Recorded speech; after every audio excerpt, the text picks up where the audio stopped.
কোথায় গেল? সবাইকে আবারও স্বাগতম আমাদের বাংলা গল্পের মেলায়। আজকে আমরা শুনব মানিক বন্দ্যোপাধ্যায়ের বাছাই কিশোর থেকে নেওয়া একটি গল্প, যার নাম কোথায় গেল। ছোট বড় বিভিন্ন ধরনের গল্প দিয়ে সাজানো আমাদের এই বাংলা গল্পের মেলা। আপনার যদি বাংলা গল্প পড়তে এবং শুনতে ভালো লাগে, তাহলে আমাদের চ্যানেলটিকে সাবস্ক্রাইব করতে ভুলবেন না। তাহলে আর দেরি না করে চলুন গল্পে যাওয়া যাক। কোথায় গেল? প্রশ্নটা যে বিষ্ণুবাবু পৃথিবীতে যত লোক আছে তাদের সকলের চেয়ে বেশিবার উচ্চারণ করেন তাতে সন্দেহ নেই। বিষ্ণুবাবুর সঙ্গে ঘণ্টাখানেকের পরিচয় থাকলেই যে কোনো লোক বিনা দ্বিধায় এ বিষয়ে তাকে জোরালো সার্টিফিকেট লিখে দিতে রাজি হবে। কখন যে কোথায় রাখেন তার মিনিটে মিনিটে প্রয়োজনীয় জিনিসপত্রগুলো ভদ্রলোকের তা একেবারেই খেয়াল থাকে না। নাকে চশমা এঁটে চশমা খুঁজে ঘরবাড়ি তোলপাড় করে বেড়াবার মতো মানুষ আর কি। মফস্বলের শহর, বোধহয় এজন্যই আজও গাড়ি চাপা পড়েনি। চাকরিটা যে তিনি কি করে বজায় রেখেছেন বাড়ির লোকে অবাক হয়ে তাই ভাবে। একটা কারণে বরাবরই ঠকলে তার কাছে রীতিমতো কৃতজ্ঞতা বোধ করে, সেটা হচ্ছে আমার আপিস কোথায় গেল বলে আজ পর্যন্ত তিনি একদিনও হইচই কাণ্ড বাঁধিয়ে বসেননি। সেবার বর্ষার গোড়ায় বিষ্ণুবাবু 1 মাসের ছুটি নিলেন। সপরিবারে দেশে যাবেন। অফিসে কাজ করতে করতে হঠাৎ একদিন তার মনে হলো অনেক কাল ছুটিও নেওয়া হয়নি, দেশেও যাওয়া হয়নি। তাড়াতাড়ি একটা দরখাস্ত লিখে দাখিল করে দিলেন। তারপর কথাটা ভুলেও গেলেন। কথাটা মনে পড়ল দরখাস্তটা মঞ্জুর হবার খবর যেদিন এলো সেই দিন। বাড়ি ফিরে স্ত্রীকে বললেন, ওগো, জিনিসপত্র গোছাও। এই যে গোছাই, যাওয়া হবে কোথায়? দেশে যাব, 1 মাসের ছুটি নিয়েছি। শুনে ভদ্রমহিলার মাথায় যেন আকাশ ভেঙে পড়ল। এই বর্ষার সময় ছুটি নিয়ে দেশে যাওয়া, তাও আবার সেই দেশে যেখানে বাড়ির উঠানে নৌকায় বসে ছিপ মেরে মাছ ধরা চলে। কেবল তাই নয়, বিষ্ণুবাবুর ছোট ছেলেটির বয়স মোটে 6 মাস। এতটুকু ছেলে নিয়ে এত দূরের রাস্তা যাওয়া, ওই 12 মেশে বন্যার দেশে বাস করা, আরও যে একপাল ছেলে মেয়ে আছে দুরন্তর এক শেষ। তাদের মধ্যে কোনটা কবে জলে ডুবে মরবে ভগবান জানেন। স্ত্রীর মুখ দেখে বিষ্ণুবাবু টের পেলেন কোনো একটা অন্যায় কাজ করে ফেলেছেন। অন্যায় ঠিক কী করেছেন বুঝতে না পারলেও স্থান ত্যাগ করাটাই ভালো মনে করলেন। গামছাটা কোথায় গেল বলে তিনি পালিয়ে গেলেন একেবারে উঠোনের কুয়োতলায়। অন্যমনস্কতার অপবাদ থাকলে মাঝে মাঝে দরকারের সময় সেটা মানুষের কাজেও লাগে বলতে হবে বটে। ছোট খোকা খিদেই কাঁদছিল। তাকে দুধ খাইয়ে দেশে যাওয়ার ব্যাপারটা ভালো করে বুঝবার জন্য স্বামীর খোঁজে গিয়ে বিষ্ণুবাবুর স্ত্রী আবিষ্কার করলেন কুয়োর কাছে দাঁড়িয়ে তিনি গায়ে তেল মাখছেন। স্নানের জন্য জল তুলে রেখে চাকর মাখনলাল সবিস্ময়ে তাই নিরীক্ষণ করছে। রাগের মধ্যেও বিষ্ণুবাবুর স্ত্রী না হেসে পারলেন না। জিজ্ঞাসা করলেন, তেল মাখছে যে? দেখছো না চান করব। বিকেলে চান করবার সময় লোকে গায়ে তেল মাখে নাকি? বিষ্ণুবাবু থতমত খেয়ে একবার স্ত্রীর মুখের দিকে একবার আকাশের দিকে তাকাতে লাগলেন। প্রতিবেশী উকিলবাবুর রান্নাঘরের পিছনে এইমাত্র সূর্যাস্ত গিয়েছেন। ওই দিকের আকাশটাও এখনও টকটকে লাল। আকাশের রং প্রতিফলিত হয়ে পড়ার জন্যই বোধহয় বিষ্ণুবাবুর মুখখানা বড় বেশি রকম লাল দেখাতে লাগলো। হঠাৎ তিনি করলেন কি, চাকর মাখনলালের গালে বসিয়ে দিলেন ঠাস করে একটা চর। বেটা হাঁ করে তাকিয়ে দেখছিস কি তখন থেকে? এখন বিকেলবেলা, এখন তেল মাখবেন না বাবু। বিষ্ণুবাবুর হাতে চর খেলে মাখনের লাগে, কিন্তু দুঃখ হয় না।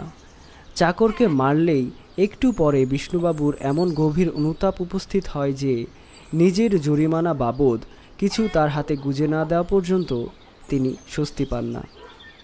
বাবু রোজ কেন চড়চাপড়টা মারেন না বলেই বরং মাখনের মনে আফসোস হয়। কদিন মহাসমারোহে যাত্রার আয়োজন হলো। বিষ্ণুবাবুর স্ত্রীর শরীরটা ভালো ছিল না, মনেও নানা রকম দুর্ভাবনা। তিনি ছাড়া সকলেরই উৎসাহ দেখা গেল প্রচণ্ড। কোথাও যাওয়ার সময় ঘনিয়ে এলেই বিষ্ণুবাবু মহা বিপদ বাঁধান। এটা কোথায় গেল, ওটা কোথায় গেল জিজ্ঞাসা করতে করতে সকলকে এত অতিষ্ঠ করে তোলেন, তার নিজেরও প্রাণ বেরিয়ে যাবার উপক্রম হয়। যাত্রার দিন সকালে ঘুম থেকে উঠেই তার চিরন্তন জিজ্ঞাসা আরম্ভ হলো। প্রথমেই হাঙ্গামা বাঁধল চটি, জুতা, টুথব্রাশ আর দাড়ি কামানোর সরঞ্জাম নিয়ে। অনেক খোঁজার পর জিনিস কটা পাওয়া গেল একটা গোছানো সুটকেসের ভেতরে। বিষ্ণুবাবু জিনিসপত্র গোছাতে স্ত্রীকে কাল একটু সাহায্য করেছিলেন। স্ত্রী জিজ্ঞেস করলেন, গাড়ি তো সেই সন্ধ্যের সময়, কাল এগুলো বাক্সবন্দি করার কি দরকার ছিল? এ প্রশ্নের কেউ জবাব দিতে পারে? বিষ্ণুবাবু চুপ করে রইলেন, কিন্তু সে কেবল কিছুক্ষণের জন্য। রওনা হওয়ার সময় যত ঘনিয়ে আসতে লাগলো, তিনি ততই ব্যস্ত ও বিব্রত হয়ে পড়তে লাগলেন। এ জিনিসটা টানেন, ও বাক্সটা খোলেন, একে ধমকান, ওকে উপদেশ দেন, এ ঘর থেকে ও ঘর যান, আরও এ ঘর থেকে ও ঘরে আসেন। স্বামীর সঙ্গে পাল্লা দিতে গিয়ে বিষ্ণুবাবুর স্ত্রী একেবারে হাঁপিয়ে উঠলেন। পাড়াতে সচকিত করে এক সময় বাড়ির সামনে থেকে ঘোড়ার গাড়ি ছাড়ল। স্টেশন প্রায় 3 মাইল তফাতে। টাইম টেবলে ট্রেনের সময় দেখে বিষ্ণুবাবু 1.5 ঘন্টা আগে রওনা হয়েছেন। পাড়া ছাড়িয়ে বড় রাস্তায় পড়েই বিষ্ণুবাবু বললেন, আমার চুরুটের বাক্স কোথায় গেল? গাড়ি থামল এবং মাখনলাল নেমে ছুটল বাড়ির দিকে। বিষ্ণুবাবু নিজেই ভরসা দিয়ে বললেন, 7:30টায় গাড়ি, ঢের সময় আছে। মাখনলাল চুরুটের বাক্স নিয়ে এলে আবার গাড়ি চলতে আরম্ভ করল। পথে বিষ্ণুবাবু আবারও কয়েকবার কোথায় গেল বলে উঠলেন বটে, কিন্তু জিনিস কয়েকটি অপরিহার্য না হওয়ায় গাড়ি থামানো হলো না। মাখনলালকেও বাড়ি পাঠানো হলো না। স্টেশনে পৌঁছে দেখা গেল তাদের গাড়ি ছেড়ে গেছে আধ ঘন্টা আগে। বিষ্ণুবাবু রেগে বললেন, ছেড়ে গেছে বললেই হলো? টাইম টেবিলে টাইম দেখলাম 7:30টায়। কোথায় গেল টাইম টেবিলটা? মাখনলাল অনেক খুঁজে টাইম টেবিলটা আবিষ্কার করে বিষ্ণুবাবুর হাতে দিল। এদিকে খোকার মা এতক্ষণ স্টেশনের কুলিদের সঙ্গে বোধহয় গাড়ির সময় সম্বন্ধে আলাপ করছিলেন। বললেন, ওটা দেখে আর কি হবে, ট্রেনের টাইম বদল হয়ে গেছে 1 মাসের উপর। কোন বছরের টাইম টেবিল ওটা দেখো তো। রাত 11টার সময় আর একটা ট্রেন আছে, ঠিক হলো সেই গাড়িতেই যাওয়া হবে। আকাশের দিকে তাকিয়ে বিষ্ণুবাবু তাড়াতাড়ি সপরিবারে ওয়েটিং রুমে গিয়ে আশ্রয় নিলেন। খানিক পরেই নামল মুষলধারে বৃষ্টি। বিষ্ণুবাবুর স্ত্রী শান্তভাবে বললেন, শুভ দিনে শুভক্ষণে যাত্রা করেছি বটে। বিষ্ণুবাবু ভরসা দিয়ে বললেন, জোরে বৃষ্টি না হয় তো ভালো, কিছুক্ষণ বর্ষে আকাশ সাফ হয়ে যাবে। অনেকক্ষণ বর্ষণের পর বৃষ্টির জোর কমল বটে, একেবারে কিন্তু থামল না। ছেলে মেয়েদের খিদেও পেয়েছে। কিছু খাইয়ে একটা বিছানা পেতে ওদের শুয়ে দেবার পরামর্শটা বিষ্ণুবাবুই দিলেন। খাবার সঙ্গে আছে, কিন্তু খাবার জলের কুজো কোথায় গেল? আনা হয়নি। বিষ্ণুবাবু রেগে বললেন, কেন আনা হয়নি? একটা দরকারি জিনিস আনতে যদি তোমাদের মনে থাকে, যেখানে সেখানে জল খেয়ে এবার কলেরা হোক সবার। স্ত্রী জানালেন, বিষ্ণুবাবুর হুকুমেই ঘোড়ার গাড়ি থেকে শেষ মুহূর্তে জলের কুজোটি নামিয়ে রেখে আসা হয়েছে।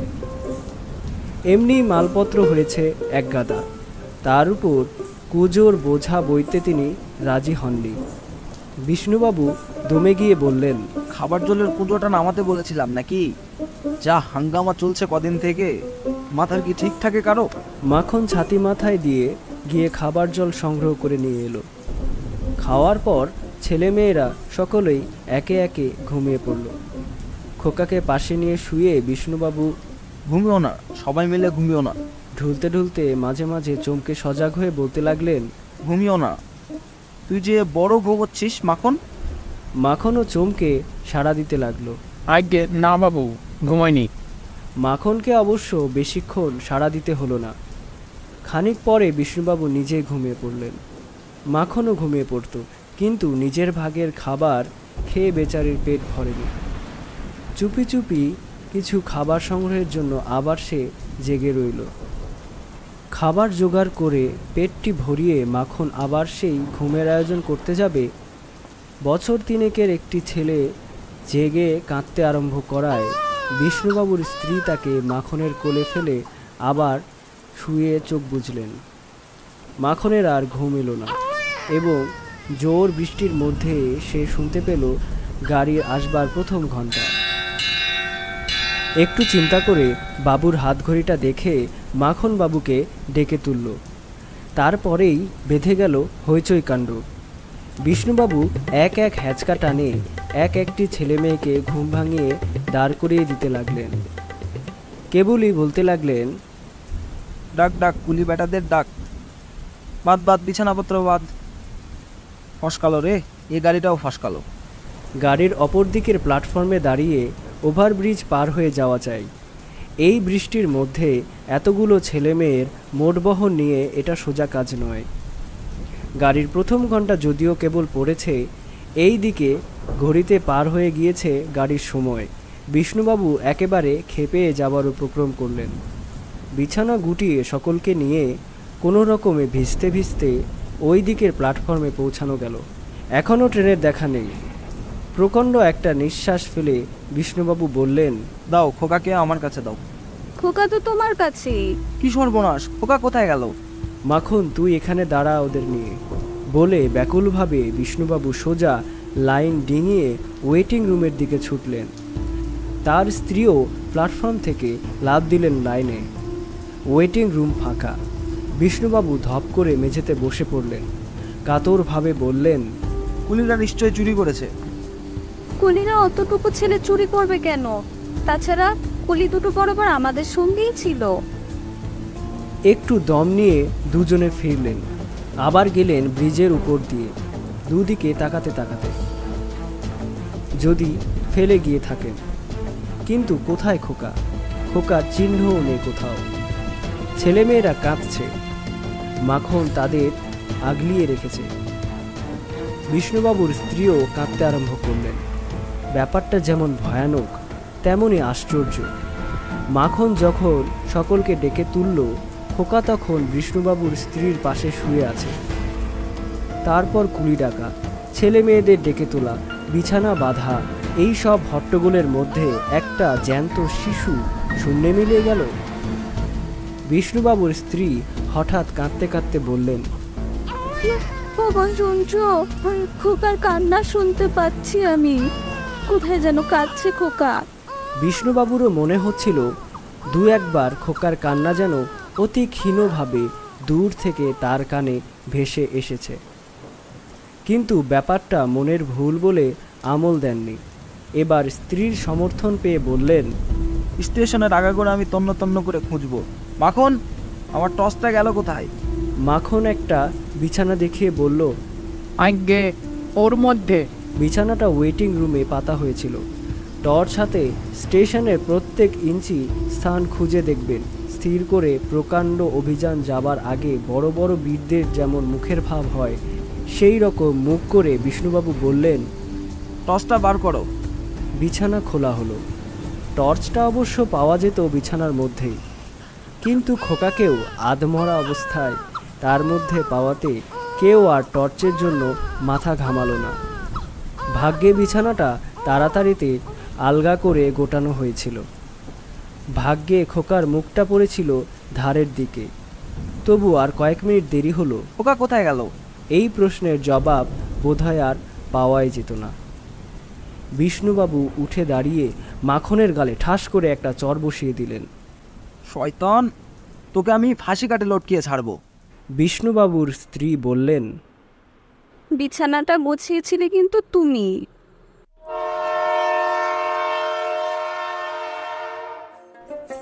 কেমন লাগলো আমাদের আজকের গল্প? ছোট বড় বিভিন্ন ধরনের গল্প দিয়ে সাজানো আমাদের বাংলা গল্পের মেলা। আপনার যদি বাংলা গল্প পড়তে এবং শুনতে ভালো লাগে, তাহলে বাংলা গল্পের মেলার প্লেলিস্ট আপনার জন্য। আপনারা যদি আমাদের চ্যানেলে নতুন হয়ে থাকেন তাহলে অবশ্যই সাবস্ক্রাইব করবেন এবং কী ধরনের গল্প আপনারা শুনতে চান তা আমাদের কমেন্টের মাধ্যমে অবশ্যই জানান। আজ এ পর্যন্তই, দেখা হবে পরের কোনো এক গল্পে।